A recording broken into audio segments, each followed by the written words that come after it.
Once you've done your due diligence in deeply researching both heliocentric and geocentric cosmologies, the idea that Earth is a globe, tilting, wobbling, and spinning, with magical bendy oceans, and upside-down people in Australia, soon becomes the most absurd and far-fetched concept. You start to wonder how you could have ever believed it in the first place. The main reasons are because everyone else around you unquestioningly believed it, and it was originally introduced to you around the same time you were being introduced to Santa Claus and the Tooth Fairy. Cartoons and imagination were your reality at the time, and imaginative cartoons like these Earth globes capture and captivate children's minds. As if under a stupefying spell, many adult children steeped in confirmation bias, unwilling or unable to exercise true skepticism, remain forever duped by NASA's Freemasonic charade.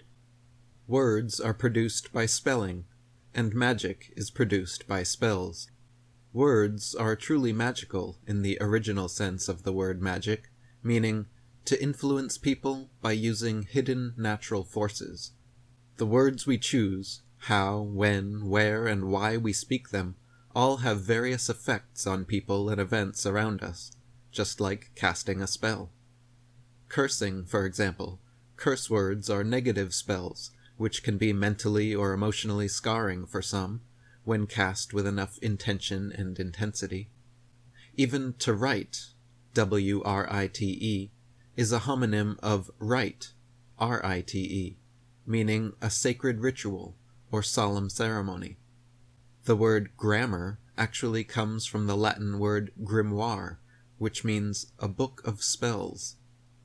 Therefore, to spell a sentence quite literally means to sentence someone to your spell. There are serious subconscious, emotive, and even propagandistic consequences to the words we choose to spell into existence. Adding an S before a word turns it into a long, sharp weapon that can kill. Or by adding an L inside, you can create a whole world from your word. The Bible even goes as far as saying in John 1:1, "In the beginning was the Word, and the Word was with God, and the Word was God." George Orwell's 1984 also illustrates the importance of words with his concept of newspeak, whereby simplifying and removing certain words from common usage works as a type of mind control. Without the proper nomenclature to formulate complex ideas in our minds and clearly express them to others, they become literally unthinkable and incommunicable. So being impeccable with your word is of paramount importance, as stated in the first principle of the Kabbalion and the first of the 4 agreements of the ancient Toltecs. Always be impeccable with your word. That means having integrity, by saying exactly what you mean, and meaning exactly what you say. We must spell into existence only that which we intend to manifest. In order to do this, it is incredibly important which words we choose. As confident, adamant knowers of our true cosmology, there are certain word choices that need to be changed to remain consistent. For example, heliocentrists constantly use the words globe, global, planet, and planetary when referring to Earth.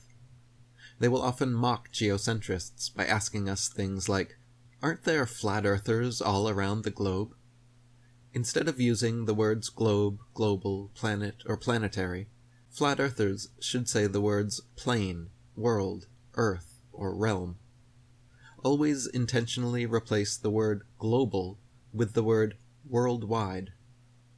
Saying across the world instead of around the world better brings to mind a plane. And the word round is too ambiguous to use altogether, as both a circle and a sphere are round. Another ambiguous word is universe.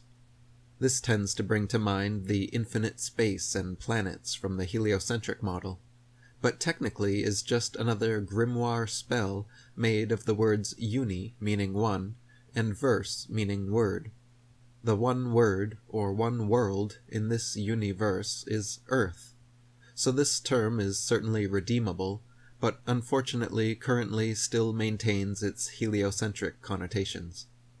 Galaxies, black holes, nebulas, white dwarfs, red dwarfs, blue dwarfs, and all other fantasy space dwarfs should be kept for role-playing games and left out of scientific vernacular. Space obviously exists as a result of living in 3 physical dimensions, but the concept of outer space, as promoted by NASA and the other so-called space agencies, does not. As the Red Hot Chili Peppers sang, "Space may be the final frontier, but it's made in a Hollywood basement." So instead of saying outer space, try using words like the sky or the heavens. Instead of the solar system, you can say the earth and sky, or the heavens and the earth. The word atmosphere is a tricky one, as it contains the word sphere.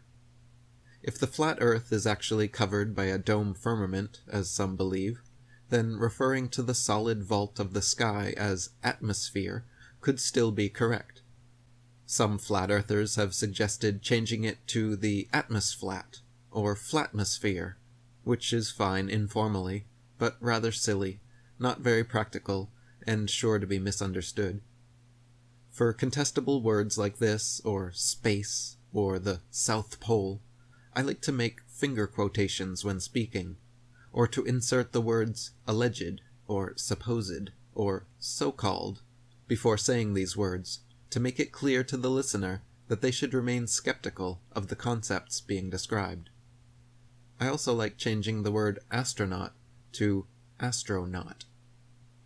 Lastly, the word gravity comes from the Latin gravis and gravitas, meaning heavy, weight, and seriousness, is now being used by supposedly scientific minds to denote a mythical magnetic-like force allegedly existing in all objects, like a universal love potion, causing everything in existence to be irresistibly attracted to one another. But since even the Burj Khalifa cannot be shown to attract a single dust bunny a fraction of an inch, there's not a shred of demonstrable evidence to believe in this gravity, and no reason to speak it into existence by using the word when others are far more suitable. Objects fall due to their own weight, heaviness, and relative density compared to the medium surrounding, so using terms like these are more appropriate.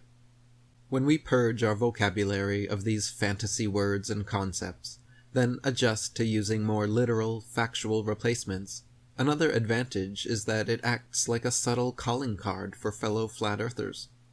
A friend of mine recently listened for hours to a notable speaker, and throughout the speech heard a distinct lack of heliocentric language, along with frequent use of keywords and phrases such as plane, realm, across the world, and sea level, making her wonder if they may be a geocentrist, a fact later confirmed in private correspondence. So not only does a careful reassessment of our language result in speaking more factually, but also signals to other conscious individuals that we are on the same wavelength.